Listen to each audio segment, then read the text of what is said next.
Field Marshal Bernard Law Montgomery. The sequence of this presentation is as shown on the screen.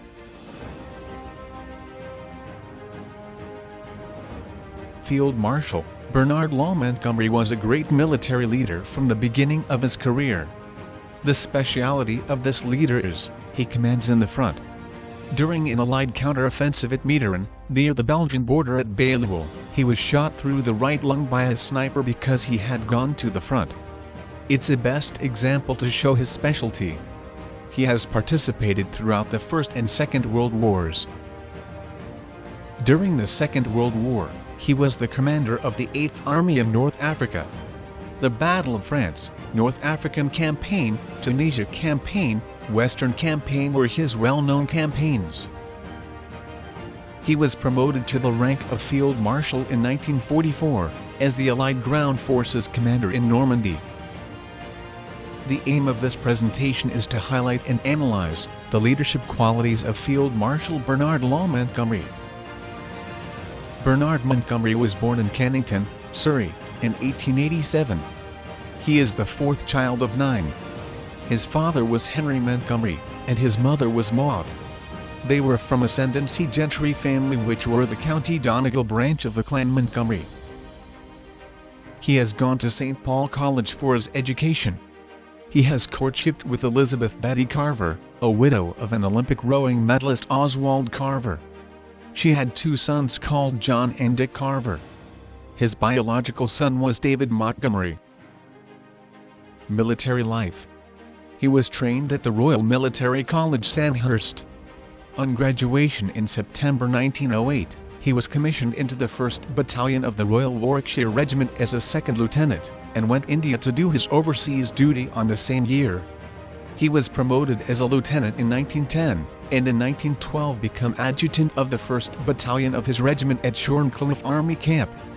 He has served with the brigade from January 1915 until early 1917. Initiative. When we talk about his initiatives, his assumption of command transformed the fighting spirit and abilities of the 8th Army into a high standard. He took the command on August 13, 1942, and immediately became a whirlwind of activity. He ordered the creation of the X-Corps, which contained all armored divisions to fight alongside his X-Corps, which was all infantry divisions. This was adopted from the Erwin Rommel Panzer Division. But he changed the Panzer Division's commanding structure and created the X-Corps under his command. The main change was the only common commander for his all-infantry and all-armor corps was the 8th Army commander himself. By this method, he reinforced the 30 miles long front line at El Alamein within 2 weeks, something that would take 2 months to accomplish. Justice. After graduating from the Military Staff College, he was appointed as Brigade Major in the 17th Infantry Brigade. So he had to carry out counter-insurgency operations during the final stages of the Irish War of Independence. At the end of the Irish Independence War, he came to the conclusion that the conflict could not be won without harsh measures, and that self-government for Ireland was the only feasible solution.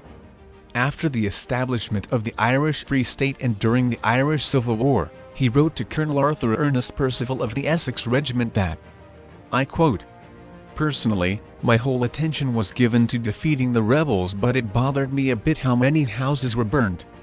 I think by this ruthless war has killed many civilians also. The nation would never allow it, and the politicians would lose their jobs if they sanctioned it. That being so, if we had gone on we could probably have squashed the rebellion as a temporary measure, but it would have broken out again like an ulcer the moment we removed the troops. I think the rebels would refuse battles, and surrender. Then all will be in peace." I unquote. This is how he decried the injustice. Courage.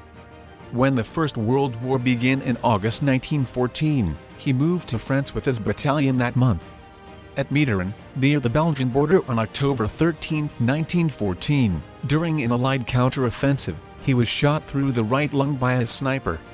He was hit once more, in the knee. However, after he recovered from his wounds again, he came to the duty without hesitation. Dependability.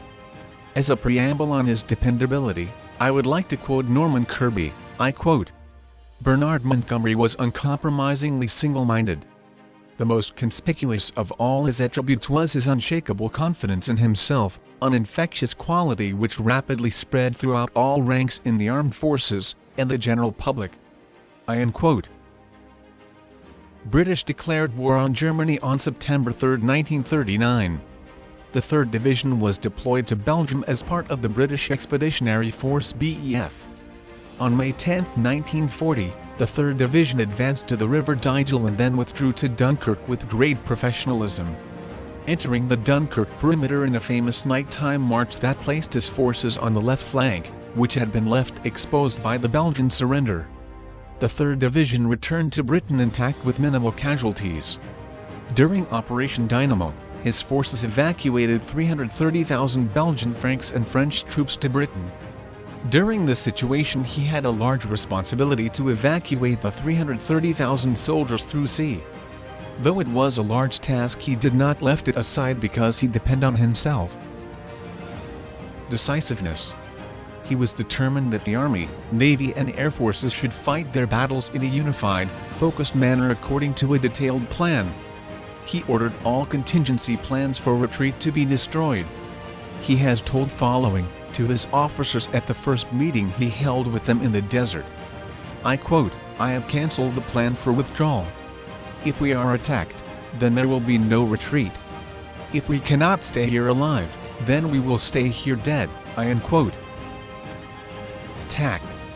The conquest of Libya was essential for airfields to support Malta and to threaten the rear of Axis forces opposing Operation Torch. He prepared meticulously for the new offensive after convincing the Prime Minister Churchill that the time was not being wasted. He replied with a telegram to Alexander on September 23, 1942 telling, I quote, "We are in your hands and of course a victorious battle makes amends for much delay." I end quote. He was determined not to fight until he thought there had been sufficient preparation for a decisive victory. He put into action his beliefs with the gathering of resources, detailed planning, the training of troops, especially in clearing minefields, fighting at night and in the use of 252 of the latest American-built Sherman tanks, 90 M7 Priest self-propelled howitzers. By the time the offensive was ready in late October, his 8th Army had 231,000 men on its ration strength. He made a great effort to appear before troops as often as possible, frequently visiting various units and making himself known to the men, and often arranged cigarettes to be distributed. By these methods he improved the soldiers' willingness for fight. Endurance. Many have said that he have a good mental and physical endurance. He have commanded the Royal Tank Regiment and African Corps at the North African Campaign. This campaign was a very hard campaign because his rival was General Erwin Rommel. But he managed the regiments and defeated General Rommel. While he was commanding the 12th Corps, he instituted a regime of continuous training and insisted on high levels of physical fitness for both officers and other ranks. He was ruthless in sacking officers. He considered none of the men would be unfit for command in action. Also he further rehearsed his ideas and trained his soldiers, culminating in Exercise Tiger in May 1942, a combined forces exercise involving 100,000 troops. So this may show you he also had good physical endurance and he tried to give it to his subordinates. At the twilight of the World War II, end of August in 1944, there was an argument to whom should we go to the vanguard first. So Allied organized an operation codenamed Market Garden. The plan was to drop paratroopers to the Eindhoven, Nijmegen and Arnhem towns and secure them and bridges until the arrival of X-Corps.